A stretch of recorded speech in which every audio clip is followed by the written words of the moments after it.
தீர்க்க தரிசன புத்தகம் 40ஆம் அதிகாரம் வசனங்கள் 27 31 வரை அனைவரும் சேர்ந்து ஒரே வேளையில் வாசிக்கலாம். ஏசாயா தீர்க்க தரிசன புத்தகம் 40ஆம் அதிகாரம் வசனங்கள் 27 31 வரை எல்லாம் சேர்ந்து வாசிக்கலாம். யாக்கோபே, இஸ்ரவேலே, என் வழி கர்த்தருக்கு மறைவாயிற்று என்றும் என் நியாயம் என் தேவனிடத்தில் எட்டாமல் போகிறது என்றும் நீ சொல்வானேன்? பூமியின் கடையாந்தரங்களை சிருஷ்டித்த கர்த்தராகிய அநாதி தேவன் சோர்ந்து போவதும் இல்லை, இளைப்படைவதும் இல்லை.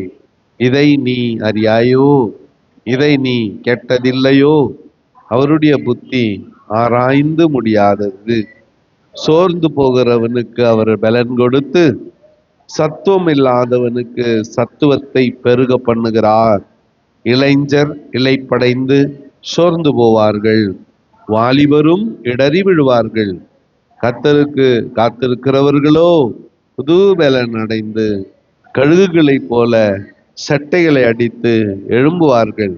அவர்கள் ஓடினாலும் இளைப்படையார்கள், நடந்தாலும் சோர்ந்து போவார்கள். ஆமேன். அல்லேலூயா, அல்லேலூயா. ஆண்டவருடைய பெரிதான கிருபையினாலே, அவருடைய மகா பெரிய தயவினாலே நாம இந்த வருஷத்துல 6 மாதத்தை கடந்து இந்த 7வது மாதத்துக்குள்ள அவர் நம்மை காலடி வைக்க கிருபை செய்தார். கடந்து வந்த பாதைகளை சற்றே திரும்பி பார்க்கிறோம். ஆண்டவருக்கு கண்ணீரோடு நன்றி சொல்லுகிறோம். இந்த 6 மாதம் அளவும் அவர் நல்லவராகவே இருந்தார். ஹல்லேலூயா. நாம் அவரை மறந்தாலும் அவர் நம்மை மறக்கவில்லை. நாம் வேற வேலை வச்சுக்கினாலும் அவர் நம்மளை காப்பாத்துறதே வேலையா வச்சுக்கினாரு. ஹல்லேலூயா. நாம வேற விஷயத்துல பிஸியா இருந்தாலும் நம்மளை பாதுகாத்து போஷிக்கிறதுலயே அவர் பிஸியா இருந்தார். ஹல்லேலூயா.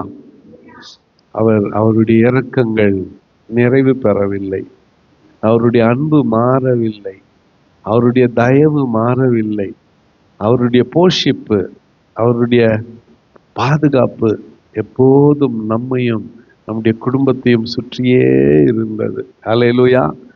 ஆகவே தான் இந்த காலவேளையில எங்க இருக்கிறோம்? நம்ம ஆண்டவருடைய சமூகத்துல இருக்கிறோம். ஹல்லேலூயா.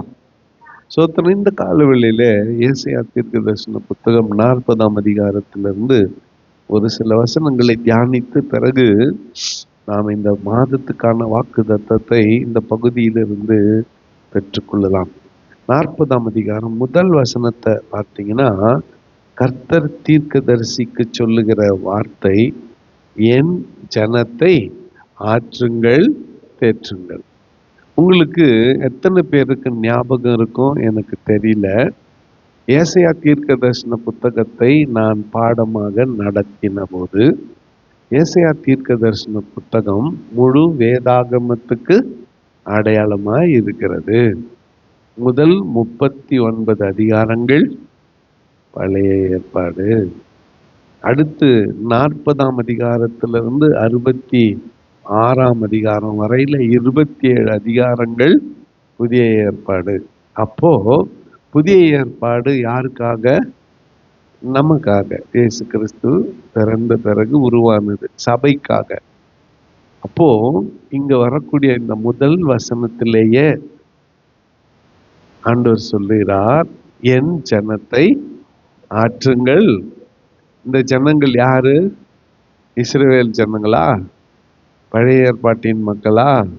இல்லை. அவங்க இருந்தாலும் பரவாயில்ல, இஸ்ரவேலர்களா இருக்கட்டுமே, யூதர்களா இருக்கட்டுமே, நமக்கும் இதிலே பங்குண்டு. ஃபர்ஸ்ட் பாயிண்ட் இல்ல, என் ஜனத்தை ஆற்றுங்கள், தேற்றுங்கள். ஆண்டவர் தீர்க்கதரிசியின் வாயிலாக என் ஜனத்தை ஆற்றுங்கள், தேற்றுங்கள் என்று இந்த அடுத்த பகுதியை தீர்க்கதரிசியின் வாயிலாக ஆரம்பிக்கிறார். என் ஜனத்தை ஆற்றுங்கள், தேற்றுங்கள். இங்கத்தான் 11ஆம் வசனத்துக்கு வரும்பொழுது, மேய்ப்பனை போல தமது மந்தையை மேய்ப்பார், ஆட்டுக்குட்டிகளை தமது புயத்தினால் சேர்த்து தமது மடியிலே சுமந்து கறவலாடுகளை மெதுவாய் நடத்துவார். ஹல்லேலூயா. ஒரு ஹல்லேலூயா சொல்லுங்க. இப்படி சொல்லி கொண்டு வருகிறவர் தான் 27ஆம் வசனத்திற்கு வரும் பொழுது, யாக்கோபே, இஸ்ரவேலே, என் வழி கர்த்தருக்கு மறைவாயிற்று என்றும் என் நியாயம் என் தேவனிடத்தில் எட்டாமல் போகிறது என்றும் நீ சொல்வானேன். ஏன் எனக்கு இந்த உபத்திரம் ஆண்டவரே? ஏன் எனக்கு இந்த பிரச்சனை ஆண்டவரே? ஏன் எனக்கு இந்த தொல்லை ஆண்டவரே? ஏன் எனக்கு இந்த அவமானம்? ஏன் எனக்கு இந்த கண்ணீர்? என் நியாயம் உமக்கு தெரியலையா? என் பிரச்சனை உமக்கு தெரியலையா? என் வேதனை உமக்கு தெரியலையா? என் குடும்பம் படுற கஷ்டம் உமக்கு தெரியலையா? அப்படின்னு அங்கலாய்க்கிற யாக்கோபே, இஸ்ரவேலே, என் நியாயம் தேவனிடத்தில் எட்டாமல் போகிறது என்று நீ ஏன் சொல்ற? ஏன் சொல்வானேன்? பூமியின் கடையாந்தரங்களை சிருஷ்டித்த கர்த்தராகிய அநாதி தேவன், நீ சோர்ந்து போகாத. ஏன்னா உன்னை சிருஷ்டித்த உன் தேவனாகிய கர்த்தர் சோர்ந்து போவதும் இல்லை, இளைப்படைவதும் இல்லை. இதை நீ அறியாயோ? இதை நீ எட்டதில்லையோ? அவருடைய புத்தி ஆராய்ந்து முடியாதது. ஹல்லேலூயா. நீயா சோர்ந்து போற? உன் தேவனாகிய கர்த்தர் சோர்ந்து போறதில்ல. உன்னை அழைத்த தேவன் இளைப்படையறதில்ல. பூமியின் கடையாந்தரங்களை சிருஷ்டித்த கர்த்தராகிய அநாதி தேவன், நித்தியமாய் இருக்கிற தேவன், என்றென்றைக்கும் இருக்கிற தேவன், அவர் இளைப்படைவதும் இல்லை, அவர் சோர்ந்து போவதும் இல்லை. இதை நீ அறியாயோ? இதை குறித்து நீ கேட்டதில்லையோ?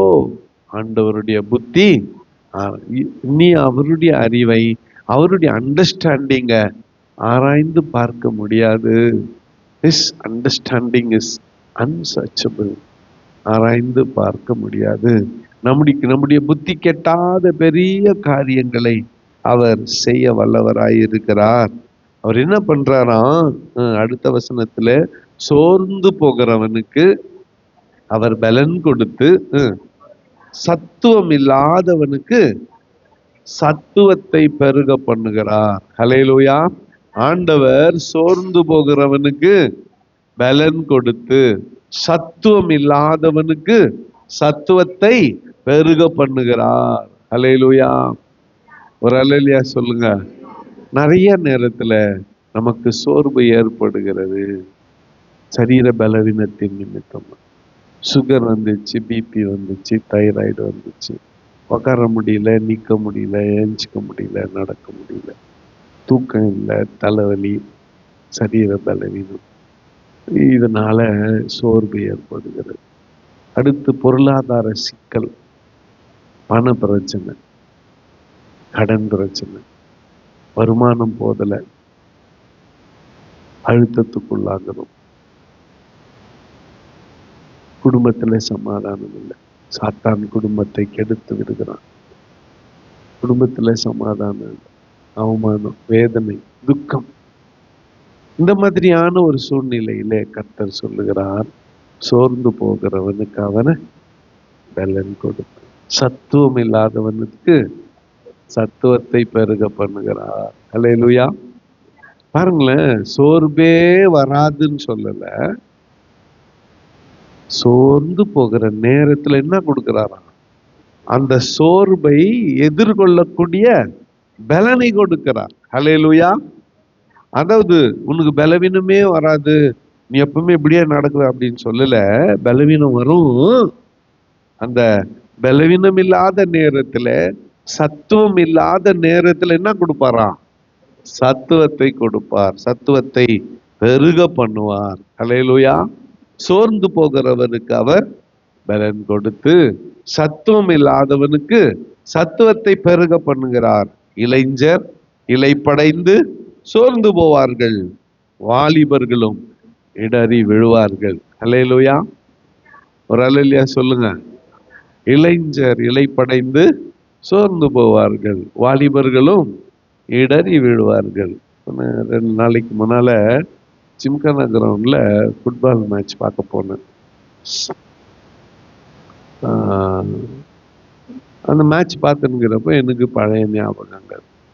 அந்த கிரவுண்ட்ல ஏறத்தாழ நம்ம கால் படாத இடமே இருக்காதுன்னு சொல்லலாம். College team captain, FGC football captain நான்.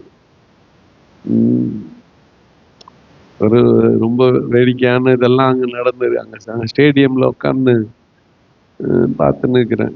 இப்போ விளையாடிங்கிறப்போ அப்படியே கால் துடிக்குது, ஏஞ்சி நம்ம கூட ஓடலாமான்ட்டு.